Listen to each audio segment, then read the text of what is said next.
நாளை சுதந்திர தினத்துக்கு எதிராக தமிழ் மக்களுக்கு சொல்லிக்கொள்ள விரும்புகிறது என்ன? பல்கலைக்கழக மாணவர்கள் என்ற புலம்பெயர் தேசத்து அமைப்புகள் இயங்குகின்ற ஒரு சிலர் தான் புலம்பெயர் புலி பினாமி அடிக்கிறது எங்களுடைய வரி பணத்துக்கு. இவர்களுக்கு அவ்வளவு ரோஷம் இருந்த பல்கலைக்கழகங்களை படிக்க கூடாது. வரியில் எத்தனை போத்தில் நீ அரசுக்கு எதிராக போராடினா பரவாயில்ல. நல்லாட்சி அரச காலத்தில் இந்த தேசிய தினத்தை கொண்டாடிய சம்பந்தன் சுமந்திரன். ஜெய்பீம் கலந்த வணக்கங்கள். நாளை இலங்கையின் சுதந்திர தினத்தை முன்னிட்டு பல்கலைக்கழக மாணவர்கள் சுதந்திர தினத்துக்கு எதிராக 2 பேரணிகளை ஒழுங்கு செய்திருப்பதாக அவர்களது அறிவித்தல்களை ஊடகங்கள் வாயிலாக கண்டோம். இலங்கையின் சுதந்திர தினம் தமிழர் தேசத்தின் கருப்பு தினம் என்று அறிவித்திருக்கின்றார்கள்.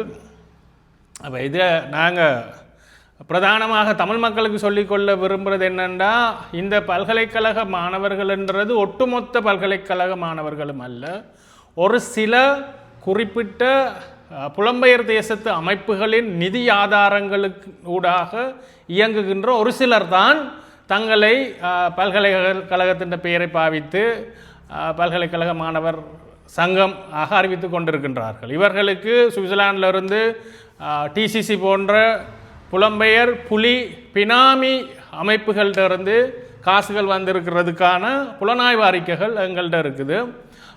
போன முறையும் இவர்கள் இந்த மாதிரியான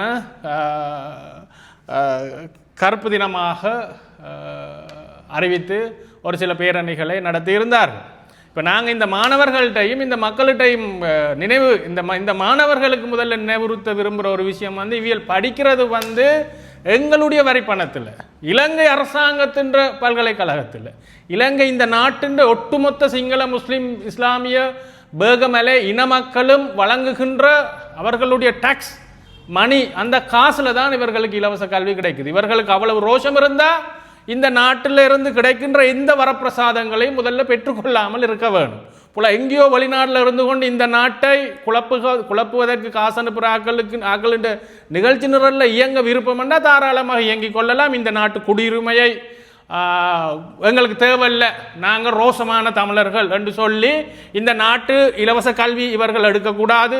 இலவச கல்வி கிடைக்கின்ற எந்த விதமான வரப்பிரசாதங்களும் எடுக்கக்கூடாது. அரச பாடசாலைகளில் படிக்கக்கூடாது, அரச பல்கலைக்கழகங்களில் படிக்கக்கூடாது. படித்து முடிச்சா பிறகு பட்டதாரிகளுக்கு வேலை தாங்க கொண்டு போய் அரச வேலைக்காக ரோட்டா நின்று எங்களுடைய அன்றாட மக்களிட வாழ்க்கையை குழப்புற மாதிரி ஆர்ப்பாட்டங்களில் ஈடுபடவும் கூடாது. ஆகவே இவர்கள் முதல்ல பல்கலைக்கழகத்திலிருந்து விலத்தி இந்த மாதிரியான தேச விரோத செயல்பாடுகளில் ஈடுபடுமாறு நாங்கள் இவைக்கு சொல்கிறோம். ஒன்று மெட்டது நினைவுறுத்த விரும்புகிறோம். இந்த நாட்டு மக்களிடையும் இந்த நாட்டு காசிலையும் வாழ்ந்து கொண்டு இந்த நாட்டுக்கு எதிராக கருப்பு தினம் கொண்டாடுறது கொஞ்சம் கூட நியாயம் இல்லை, தார்மீக அறம் இல்லை. உங்களுக்கு ஒரு சொட்டு ரோசம் இருந்தால் பல்கலைக்கழகத்திலிருந்து வெளியில் எங்களுக்கு இந்த அரசாங்கத்தின் பல்கலைக்கழகம் தேவையில்லைன்னு எரிஞ்சு போட்டு நீங்கள் ரோட்டில் நின்று போராடுங்க தாராளமாக. எங்களுக்கு தெரியும் உங்களோட போராட்டத்துக்கு பின்னால் யார் யார் இருக்கிறாங்க, இவ்வளோ காசு வந்தது, நீங்கள் இவ்வளோ காசு எடுக்கிறீங்க, யார் யார் போய் குடிக்கிறது, வரியில் எத்தனை போத்தில் நீங்கள் பேரணிகளுக்கு ஆக்களுக்கு கொடுக்குறீங்க, எல்லாம் எங்களுக்கு தெரியும். சரி, ஆகவே இந்த மாதிரியான ஒரு சில நபர்கள் இன்றைக்கு யாழ்ப்பாண பல்கலைக்கழகத்தில் சகல மூவின மக்களும் படித்து கொண்டிருக்கிறார்கள். சிங்கள மாணவர்கள் இருக்கிறார்கள், இஸ்லாமிய மாணவர்கள் இருக்கிறார்கள். ஆகவே இந்த குழப்பம் விளைவிக்கிற நடவடிக்கைகள் இந்த மாதிரி பல்கலைக்கழக சங்க மாணவ தலைவர்கள் என்று சொல்கிறார்கள். இந்த பல்கலைக்கழக காலம் முடிஞ்ச பிறகு எந்த விதமான சமூக செயல்பாட்டில் இவர்களுக்கு காண கிடைக்கிறே இல்லை.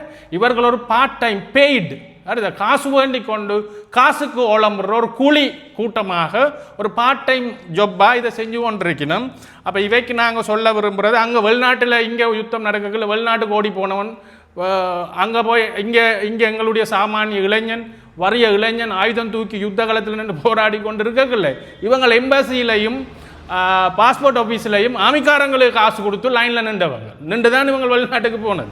அங்கே இருந்து திருப்பி அங்கே இருக்கிறதுக்காக இந்த நாட்டில் பிரச்சனை இருக்குன்னு சொல்லிக்கொண்டு அந்த நாட்டில் அகதி அந்தஸ்து வேண்டுறதுக்காக இங்கே குழப்பங்களை உருவாக்குறதுக்கு காசு அனுப்பி இந்த போலி பித்தலாட்ட கருப்பு தினங்களை உருவாக்கி கொண்டிருக்கின்றார்கள். மக்கள் விழிப்படைங்க. இந்த பல்கலைக்கழகம் 1974 யாழ்ப்பாணத்தில் நிறுவக்கில்லை. SW ஸ்ரீமா பண்டாரநாயக் அவர்களுடைய ஆட்சி காலத்தில் அவர்கள் தான் இந்த பல்கலைக்கழகத்தை யாழ்ப்பாணத்துக்கு கொண்டு வந்தது. இந்த பல்கலைக்கழகத்தை உருவாக்கி இந்த பல்கலைக்கழகத்தை துறக்கிறதுக்கு அல்ஃபிரட் துரைப்பா முன்னாள் யாழ் மேயராக இருந்த அல்ஃபிரட் துரைப்பா அவர்கள் பாரிய பங்களிச்சிருக்கிறார். அவ்வாறான ஒரு துரைப்பாவைத்தான் துரோகிகள் என்று சுட்டு கொண்டார்கள். அந்த துரைப்பா காட்டி கொடுத்த பல்கலைக்கழக ஓப்பனிங், அதாவது திறப்பு விழாவில் 2 நாள் கருப்பு கொடி போட்டார்கள். இந்த தமிழரசு கட்சியும் பொன்னம்பலத்திட அகில இலங்கை தமிழ் காங்கிரஸ், இந்த கட்சிகள் 2 நாள் கருப்பு கொடி போட்டு கருப்பு தினமாக இந்த முழு யாழ் குடாநாட்டையும் கதவடைப்பு செய்து கர்த்தால் செய்து இந்த பல்கலைக்கழகத்துக்கு எதிராக கோஷமிட்டார்கள். சரி, அவ்வாறு கருப்பு தினம் போட்டு இந்த பல்கலைக்கழகத்தை எதிர்த்த போதும் அந்த சிங்கள அரசுகள் தான் யாழ்ப்பாணத்தில் ஒரு பல்கலைக்கழகத்தை கொண்டு வந்தது. அந்த சிங்கள அரசுகள் கொண்டு வந்த பல்கலைக்கழகத்துக்குள்ள இருந்து கொண்டு தான் நீங்கள் அரசுக்கு எதிராக போராடினா பரவாயில்ல, அதிகாரத்துக்கு எதிரான குரல்கள் வெளியில் வர வேணும். ஆனால் இது ஒட்டுமொத்த தேச விரோத செயல். எங்கேயோ நிற்கிற வெளிநாட்டில் நிற்கிறவனுக்காக அவனுடைய காசுக்காக கூலிக்கு மாரடிக்காதீங்கன்னு உங்களுக்கு நாங்கள் சொல்லிக்கொள்ள விரும்புகிறோம். மற்ற மக்களுக்கும் இது தொடர்பாக இந்த கருப்பு கொடி போடுற போராட்டங்களில் ஈடுபடுறவர்களுக்கு பின்னால் மிகப்பெரிய அளவில் வெளிநாட்டு காசுகள் புழங்கி கொண்டிருக்குது. இதுகளில் இந்த விஷயங்களில் நீங்கள் கலந்து கொள்ளாதீங்க. இது ஒரு பிரயோசனமும் இல்லை. நாளைக்கு சில நேரங்கள் இந்த 5 வருட ஆட்சிகள் 5 வருடத்துக்கு ஒருக்கா மாறலாம். மாறிக்கொண்டு போய்க்குள்ள விசாரணைகள் வரைக்குள்ள சாதாரண அப்பாவி மக்கள் நீங்கள் சிறைச்சாலைகளில் அரச விரோத தேச விரோத செயல்பாடுகளுக்கு துணை போவதன் ஊடாக நீங்கள் ஒரு காலத்தில் கைது செய்யப்படலாம். ஆகவே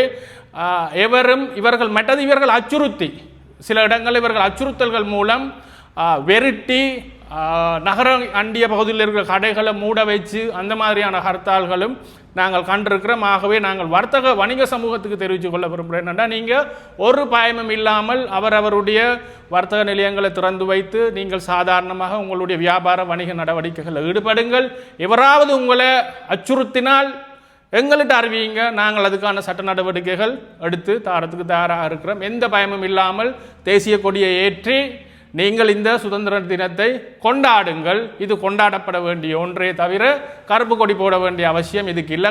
கருப்பு கொடி போடுறாக்கள் இந்த நாட்டில் இருக்கிற எந்த விதமான சலுகைகளையும் பாவிக்கக்கூடாது. இந்த நாட்டு பாஸ்போர்ட் உட்பட, இந்த நாட்டு காசு உட்பட, இந்த நாட்டு குடியுரிமையை கொடுத்து போட்டு அதை எங்களுக்கு தேவையில்லை இந்த நாடுன்னு போட்டு இவர்கள் வேறு எங்கேயும் போய் நின்று சண்டை பிடிக்கலாம். இந்த மாதிரி தேச விரோத செயல்கள் செய்து கொண்டிருக்கிறாக்களை தமிழ் மக்கள் புரிஞ்சு கொள்ள வேணும், அம்பலப்படுத்தப்படுவார்கள். இவ்வாறான ஹர்த்தாலுக்கு கருப்பு கொடி போடுறதுக்கு இப்போ மக்கள் மத்தியில் எந்த விதமான ஆதரவும் அற்று போய் கொண்டிருக்கிறது மிக தெளிவாக தெரியுது. அதே போல் உங்களுக்கு கொண்டு காட்ட வேணும், இது நல்லாட்சி அரச காலத்தில் மைத்ரிபால சிறிசேன ரணில் விக்ரமசிங்க அவர்களுடைய ஆட்சி காலத்தில் அவர்களுடைய மேடையில் இந்த தேசிய தினத்தை கொண்டாடிய சம்பந்தன் சுமந்திரனாக்கள் லைனில் நிற்கினேன்.